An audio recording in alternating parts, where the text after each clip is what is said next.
سب کو ملانے کا کام تو تھا، بانٹنے کا کام نہیں تھا۔ مثال کے طور پہ آپ اس کی مثال آپ یعنی عملی طور پہ اگر دیکھنا چاہیں تو یہ دیکھیے کہ جب مکے سے مدینے آئے جی تو پہلی بات تو یہ کہ جو مدینہ کی بچیوں نے جس طرح آپ کا خیر مقدم کیا وہ غیر معمولی ہے، بالکل۔ اور ہمیں دیکھنا چاہیے آج ہمارے یہاں تالی بجانے میں بہت کیا ہنگامہ ہوتا ہے، لیکن ہم بھول جاتے ہیں کہ مدینہ کی بچیوں نے رسول اللہ صلی اللہ علیہ وسلم اور ان کے ساتھیوں کا استقبال جو کیا تھا وہ رقص کر کے اور گانا گا کے کیا تھا، جو اس وقت رواج میں تھا، جو اس وقت رواج میں تھا۔ نہیں، ظاہری بات ہے کہ ظاہر وہ اپنے زمانے کے مطابق ہی کریں گے، لیکن سوال یہ کہ وہ ہمارے لیے حجت ہمیشہ کے لیے بنے گا۔ جس کو رسول اللہ نے جائز قرار دیا یا منع نہیں کیا یا روکا نہیں، وہ بنیادی طور پہ۔ دوسری بات یہ کہ جو جہاں تک یونیورسٹیوں کا اور مدرسوں کا تعلق ہے، اگر آپ دیکھیں تو اللہ کے رسول صلی اللہ علیہ وسلم کا سب سے بڑا احسان یہ ہے، اور رحمت للعالمین میں اسی لیے انہیں مانتا ہوں خاص طور سے، کہ ایک ایسے زمانے میں جب کہ لوگوں کو علم حرف و دانش کیا حاصل کرنا تو بڑی بات ہے، سننے کی اجازت بھی نہیں تھی، اور اگر غلطی سے پڑ جائے کسی کان میں تو اس کے کان میں کیا گرم سیسا پگھلا کے ڈال دیا جاتا تھا۔ ایک ایسے وقت میں اللہ کے رسول صلی اللہ علیہ وسلم نے فرمایا علم حاصل کرنا فرض ہے ہر مسلمان مرد پر، ہر مسلمان عورت پر، اور علم حاصل کرو ماں کی گود سے لے کے قبر تک۔ اور آپ نے فرمایا کہ حکمت مومن کی گمشدہ پونجی ہے، وہ اسے جہاں سے ملے حاصل کرنی چاہیے۔ تو اللہ کے رسول صلی اللہ علیہ وسلم نے ہمارے لیے سارے دروازے کھول دیے۔ اب سوال یہ ہے کہ ہم نے ان دروازوں پہ اپنے کو اگر خود بند کر لیا ہے تو اس کے لیے کون ذمہ دار ہے؟ ہماری، اور اس کے لیے ہم خود ذمہ دار ہیں اور کوئی ذمہ دار نہیں ہے۔ دوسری بات جو ہے وہ یہ کہ آپ اگر یہ دیکھیں کہ مدینے کے جنگی قیدیوں کو جو بدر کے میدان سے پکڑ کے لائے گئے تھے، جب ان کی رہائی کا وقت آیا تو دو ان کے سامنے صورت سے شرطیں رکھی گئیں، یا تو آپ فدیہ دیجئے جی، یا مدینے کے بچے اور بچیوں کو پڑھائیے اور رہائی پہ جائیے۔ سوال یہ ہے کہ وہ قرآن کو مانتے نہیں تھے، حدیث کو جانتے نہیں تھے، صحیح۔ ایک ایسے وقت میں ان سے کیا پڑھوایا گیا ہو؟ جی معلوم ہوا کہ پڑھوایا گیا ان سے وہی جو حروف تہجی اور کیا پہاڑے گنتی کے معمولی اسباق ہوتے ہیں۔ پتہ چلا کہ اللہ کے رسول صلی اللہ علیہ وسلم نے ہمارے سامنے ایک معیار رکھا، ہمیں اپنے بچوں کے مذہب کی فکر کرنی چاہیے، بالکل، لیکن اساتذہ کا مذہب نہیں، ان کی صلاحیت دیکھنی چاہیے۔ خود حضور کی زندگی سے ثابت ہو گیا، یہ رسول اللہ صلی اللہ علیہ وسلم نے ہمیں بتایا۔ تو بنیادی طور پہ پھر یہ کہ آپ بنیادی طور پہ ماں نہیں تھے، باپ تھے، لیکن آپ نے کہا کہ علم حاصل کرو ماں کی گود سے لے کے قبر تک۔ اس کا مطلب کیا ہے؟ اس کا مطلب یہ ہے کہ وہ تمام مائیں جو آج بیٹیاں ہیں کل وہی تو ماں بنیں گی۔ اس لیے ہر باپ جو بیٹیوں والا ہے اس پر یہ فرض ہے کہ وہ اپنی بیٹیوں کو زیور تعلیم سے اس طرح آراستہ کرے کہ جب وہ کل ماں بنے تو ان کی گود میں پلنے والے بچے جو ہیں وہ بنیادی طور پہ کہ میں خود زیور تعلیم سے آراستہ ہوں۔ اور یاد رکھیے جس قوم کے اندر مائیں تعلیم یافتہ ہوتی ہیں اس کے لڑکے کبھی جاہل نہیں رہتے۔ بالکل۔ تو بنیادی طور پر اللہ کے رسول صلی اللہ علیہ وسلم نے ایک یہ کیا۔ دوسرے ایک بات اور، جی میں آپ سے ایک بات پوچھتا ہوں جو آپ نے انٹلیکچوئلز کی حوالے سے بات کی ہے کہ بنیادی طور پہ ایک ایسے زمانے میں جب کہ آکسفورڈ، کیمبرج، ہارورڈ نہیں تھے، بلکہ ان کا تصور بھی نہیں تھا، ایک ایسے وقت میں وہ لوگ جنہوں نے اس ملک کو، دنیا کی بات چھوڑ دی، اس ملک کو تاج محل کا حسن، لال قلعے کی پختگی، قطب مینار کی بلندی، شاہجہانی مسجد کا تقدس دیا، وہ کہاں سے پڑھ کے آئے تھے؟ جی ہمیں یہ نہیں بھولنا چاہیے کہ ہمارے مدرسوں میں ایک ہی وقت میں ایک ہی کلاس روم سے اگر مجدد الثانی پیدا کیے، دوسری طرف تاج محل کا معمار احمد اللہ پیدا کیا، اور حکومت وقت کے کارندے پیدا کیے، تو بنیادی طور پہ یہ ہمارے مدرسوں کا کارنامہ تھا۔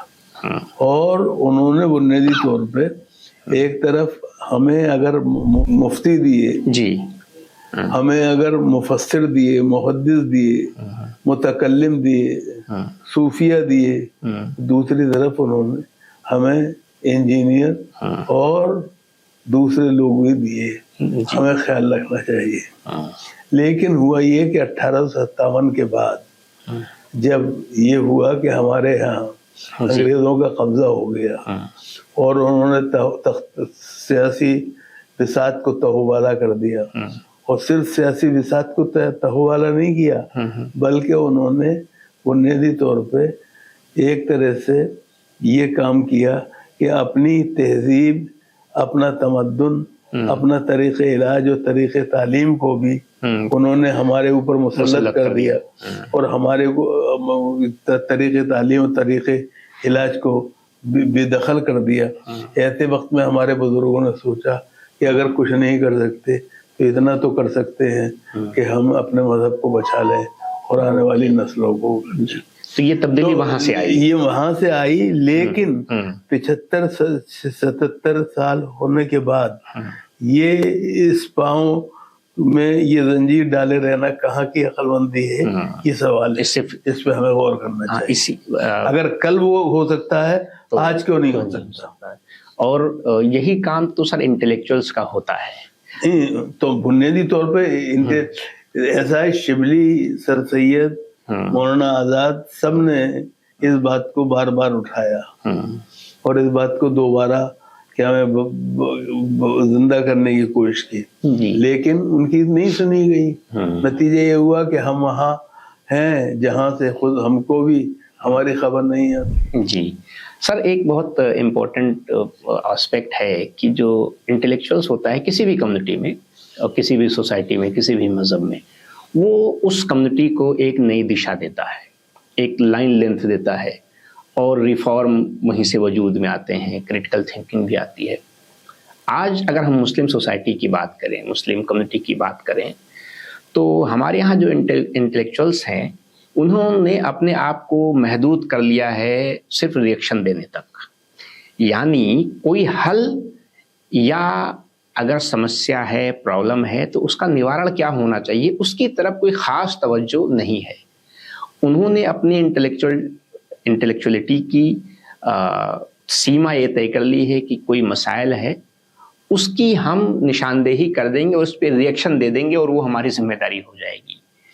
نہیں، دیکھیے، بنیادی طور پہ ایک بات آپ کو انٹلیکچوئلس کو قصوروار قرار دیتے ہو، یہ نہیں کہتا کہ آپ غلط کہہ رہے ہیں، بڑی حد تک آپ بات صحیح کہہ رہے ہیں، لیکن بنیادی طور پہ یہ بھی بات اپنے سامنے رکھیے کہ ہماری قوم جو ہے اس نے بھی انکار کی تمام سنتوں کو ایک طرح سے زندہ کر دیا ہے، اور کیا میں زندہ رکھ کر کے ایک طرح سے اس جگہ پہنچا دیا ہے جہاں سے نہیں۔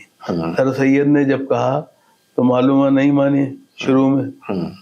آج آپ ذرا غور فرمائیے، سر سید انٹلیکچوئل تھے، اگر سر سید تھے تو ہم یہاں ہیں، سر سید نہ ہوتے تو ہم کہاں ہوتے، یہ سوچنے کی بات ہے۔ شبلی نے جو کچھ کہا لڑکیوں کی تعلیم یا دوسرے مسئلے پہ، ہم نے اس پر کہاں زور دیا اور کہاں غور کیا۔ آخر میں وہ بھی بہت 20ویں صدی کے سے دوسرے دہائی میں یا دوسرے دہے میں، کیا میں دوسرا ایک طرح دہا سے، یعنی 50 نصف صدی گزر جانے کے بعد 20ویں صدی ہم نے لڑکیوں کے مدرسوں کی کوشش کی۔ مولانا آزاد کو نے جب تقسیم سے روکنا چاہا تو ہم نے نہیں روکے، اور انکار کی بقول مولانا آزاد سے میں نے لیا، انکار کی ساری سنتیں مسلمانوں نے زندہ کر دی۔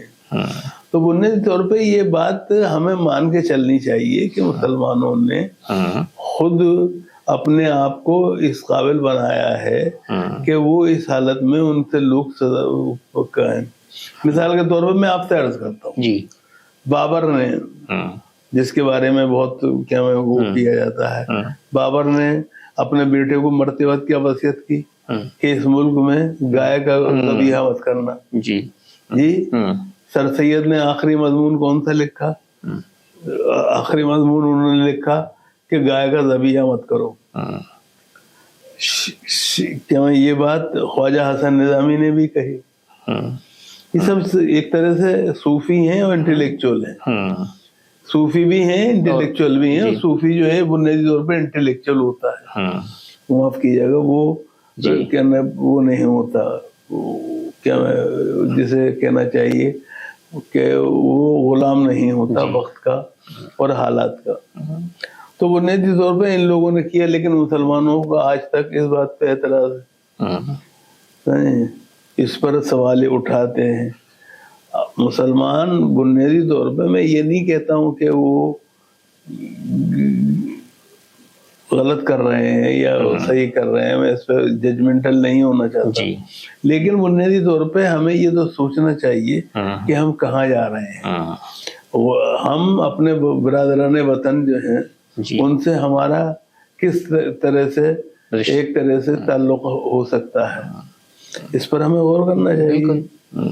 یہ دنیا ایسی ہے کہ ایسا نہیں ہے کہ دنیا میں نہیں ہو رہا ہے گائے کا ذبیحہ، لیکن سوال یہ ہے کہ جس ملک میں ہم رہ رہے ہیں، اس ملک کے کچھ تقاضے ہیں، اس ملک کے کچھ بنیادی ضرورتیں ہیں، ہمیں ان کا خیال رکھنا چاہیے، اور ہمارے انٹلیکچوئلس نے اس کے لیے کوشش کی، لیکن عام طور پر مسلمانوں نے اس کو نہیں دی۔ سر، ایک جو ایک مذہبی لیڈرشپ ہے ہمارے یہاں اور ایک انٹلیکچوئل لیڈرشپ ہے، دو الگ الگ چلتی ہیں عام طور پر، کیا آپ کے حساب سے کیا طریقہ کار ہو سکتا ہے کہ یہ دونوں اگر مل کر کے ایک ساتھ آئیں تو جو بیسک ضرورت ہے کسی بھی کمیونٹی کے ڈیولپمنٹ کے لیے، اس کے ایوالو ہونے کے لیے، وہ تو پوری ہو سکتی ہے؟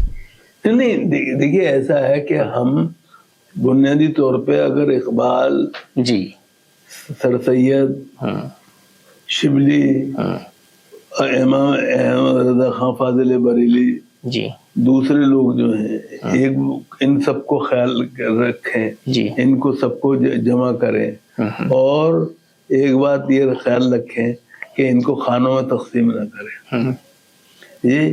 دیکھیے امام احمد رضا خان مذہبی رہنما بھی ہیں اور انٹلیکچوئل بھی ہیں، لیکن بنیادی طور پہ جو اصل بات ہے، میرا اپنا ماننا یہ ہے کہ عقیدہ اور عقیدے میں فرق، عقیدت میں فرق ہے۔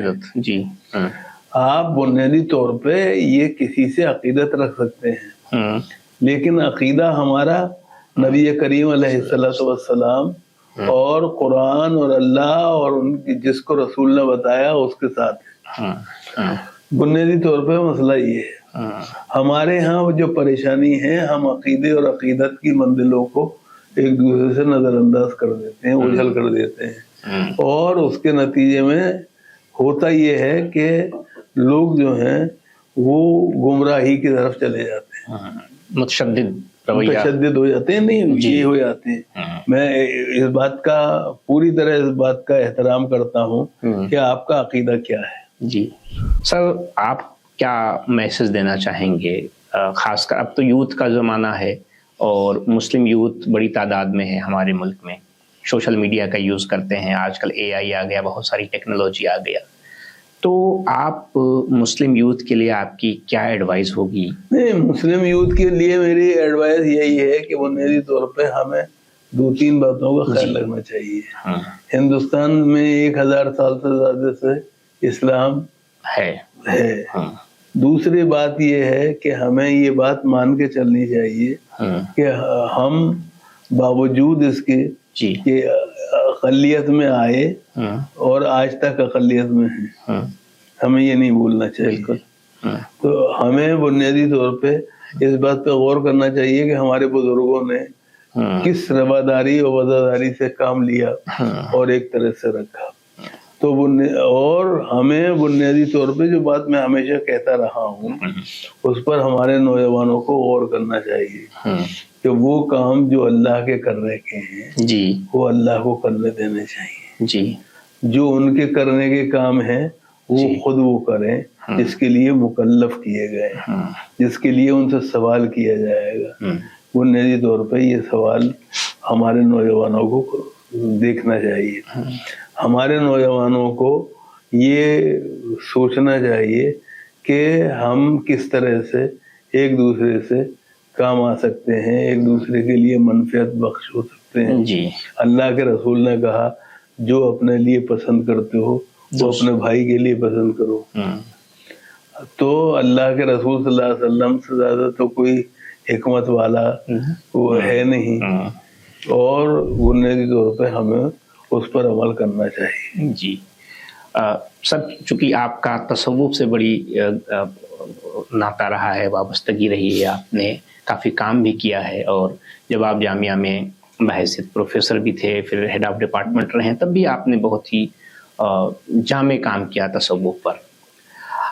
جس سرزمین پہ ہم آپ بیٹھے ہیں یہ حضرت نظام الدین کی سرزمین ہے، اور حضرت نظام الدین اور ان کے جو خلفاء حضرت امیر خسرو، انہوں نے ہندوستانیت کو فروغ دینے میں یہاں کی تہذیب کو، کلچر کو، جس کا آپ نے بھی ذکر کیا، بہت ہی امپورٹنٹ رول ادا کیا. اور جو ہمارے ہم وطن بھائی ہیں، بہن ہیں یا کمیونٹی ہے، اس کے ساتھ کس طریقے سے منگل ساتھ میں رہ کے رہا جائے، اس کا ایک نمونہ بھی پیش کیا انہوں نے. تو اس حوالے سے آپ اگر کچھ فرمانا چاہیں جو میسج کی شکل میں ہو نوجوانوں کے لیے یا عام ہندوستانیوں کے لیے. نہیں، دیکھیے ایسا ہے کہ یہ سمجھنا چاہیے کہ مذہب جی کے بنیادی عقائد جو ہیں وہ ہمارا سرمایہ ہے، اور ہمیں ان پر سے دستبردار نہیں ہونا چاہیے. لیکن ہمیں یہ نہیں بھولنا چاہیے کہ بنیادی طور پہ ایک طرح سے جو بنا اس کا تیوہار ہے جی بسنت کا، وہ نظام الدین اولیاء نے شروع کیا. اچھا. وہ ہمیں نہیں بھولنا چاہیے کہ اردو اور ہندی دونوں کا جنم حضرت نظام الدین اولیاء کی خانقاہ میں حضرت امیر خسرو کی کوششوں سے ہوا. حضرت امیر خسرو نے جس طرح سے دونوں زبانوں کو ایک طرح سے اہمیت دی، جی وہ ہمیں نہیں بھولنا چاہیے. ایک زبان جس نے دیوناگری رسم خط استعمال کیا، اسے انہوں نے بنیادی طور پہ ہندی کا لقب دیا، اور وہ جس نے کہ عربی اور فارسی رسم خط استعمال کیا اسے اردو کہا، اور اس کو بھی ہندی کے شروع میں کہا گیا. جی ہندوی ہے سر، ہندی اور ہندی بھی کہا گیا، ہندوی بھی کہا گیا. اور بنیادی طور پہ ہمیں ایک بات سمجھنی چاہیے کہ زبانیں وواد کے لیے نہیں ہوتی ہیں، تو جوڑنے کے لیے. نہیں، زبانیں وواد کے لیے نہیں ہوتی ہیں، بلکہ بنیادی طور پہ ہمیں ایک دوسرے کو جوڑنے کے لیے ہوتی ہیں، جیسا آپ نے کہا. جی. تو ایک دوسرے کے سمجھنا چاہیے. دوسری بات یہ سمجھنی چاہیے کہ زبانوں کا تعلق بنیادی طور پہ معدے سے نہیں ہوتا ہے. جو ہم لوگوں نے جوڑ رکھا ہے آج کل کہ روزگار نہیں ہے تو اس لیے اردو سے کوئی تعلق نہیں. بنیادی طور پہ زبانوں کا تعلق بنیادی طور پہ یاد رکھیے، میرا جو اردو زبان سے کوئی پیشہ ورانہ تعلق نہیں ہے جی، لیکن میرا مادری زبان سے وہ تعلق ہے جو میری ماں کے دودھ کے ساتھ ہے. جی، میں بنیادی طور پہ یہ سمجھتا ہوں کہ بنیادی طور پہ جو زبان ہے وہ بنیادی طور پہ 4 چیزوں کا تعلق دل سے، معدے سے نہیں، دل سے ہونا چاہیے. جی. ایک ملک، ایک ماں، ایک مذہب اور ایک مادری زبان. جی، اس کا خیال رکھنا چاہیے. ہمارے نوجوانوں کو بھی اس کا خیال رکھنا چاہیے.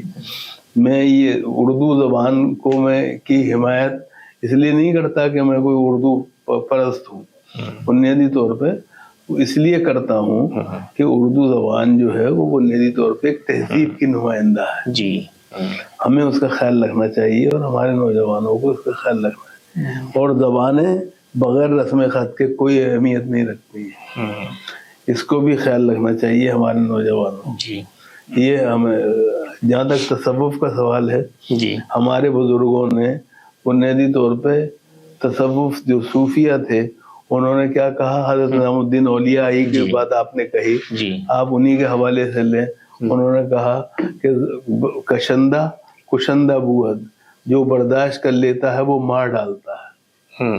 بڑی بات ہے سر، جی بڑی بات ہے، یعنی تو بنیادی طور پہ یہ چیز دیکھنی چاہیے۔